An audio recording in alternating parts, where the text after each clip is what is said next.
పాకిస్తాన్ సాగిస్తున్న సరిహద్దు ఉగ్రవాదానికి బుద్ధి చెప్పేందుకు భారత్ తీసుకున్న చారిత్రాత్మక నిర్ణయం ఇప్పుడు అంతర్జాతీయంగా ప్రకంపనలు సృష్టిస్తోంది.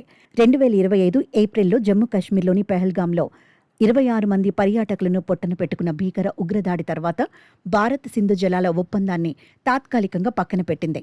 పాకిస్తాన్ తన భూభాగం నుండి భారత్పైకి ఉగ్రవాదులను పంపడం పూర్తిగా ఆపేసేంత వరకు ఈ ఒప్పందాన్ని పునరుద్ధరించే ప్రసక్తే లేదని కేంద్ర ప్రభుత్వం స్పష్టం చేసింది. భారత్ నిర్ణయంతో ఉక్కిరిబిక్కిరి అవుతున్న పాకిస్తాన్ అంతర్జాతీయ సమాజం ముందు భారత్పై తప్పుడు ప్రచారాలు చేస్తూ సానుభూతి కోసం పాకులాడుతోంది. భారత్ తీసుకున్న ఈ నిర్ణయాన్ని తాము అంగీకరించబోమని, సింధు జలాల ఒప్పందం ఇప్పటికీ అమలులోనే ఉందంటూ పాకిస్తాన్ డిప్యూటీ ప్రధానమంత్రి ఇషాక్ దార్ ఈ వారంలో ఒక ప్రకటన చేశారు. అయితే అదే వేదికపై పాక్ మాజీ మంత్రి బిలావల్ భుట్టో జర్దారీ అత్యంత బాధ్యతారాహిత్యంగా మాట్లాడారు. నేరుగా న్యూక్లియర్ ఆప్షన్ అంశాన్ని తెరపైకి తెచ్చారు. పాక్ దగ్గరున్న అణుబాంబులు కేవలం ప్రదర్శన కోసం కాదని, సింధు జలాల ఒప్పందాన్ని పునరుద్ధరించడంలో అన్ని ప్రయత్నాలు విఫలమైతే తాము అణ్వాయుధాలను ప్రయోగించడానికి కూడా వెనకాడబోమంటూ బెదిరింపులకు దిగారు.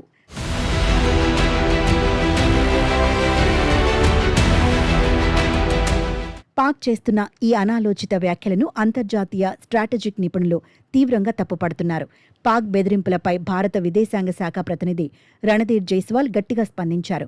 సింధు జలాల ఒప్పందంపై భారత్ వైఖరి అత్యంత స్పష్టంగా ఉందన్నారు. పాకిస్తాన్ తన సరిహద్దు ఉగ్రవాదాన్ని పూర్తిగా అణిచివేసే వరకు ఏమీ మారదని తేల్చి చెప్పారు. ఒప్పందం తాత్కాలిక రద్దులో ఉన్నంతకాలం దాని కింద ఉన్న ఎలాంటి బాధ్యతలను నెరవేర్చడానికి భారత్కు ఎలాంటి బంధనాలు లేవని గతేడాది న్యూఢిల్లీ స్పష్టం చేసింది. అంతేకాదు, దీనిపై విచారించేందుకు పాక్ అక్రమంగా ఏర్పాటు చేసిన ఏ అంతర్జాతీయ ఆర్బిట్రేషన్ కోర్టుకు అధికార పరిధి లేదని భారత్ తెగేసి చెప్పింది. 1960లో ప్రపంచ బ్యాంకు మధ్యవర్తిత్వంతో కుదిరిన ఈ ఒప్పందాన్ని భారత్ తన సార్వభౌమత్వ హక్కులతోనే పక్కన పెట్టింది. ఉగ్రవాదాన్ని పెంచి పోషిస్తున్న పాకిస్తాన్ను అంతర్జాతీయ సమాజం కూడా ఒంటరిని చేస్తోంది.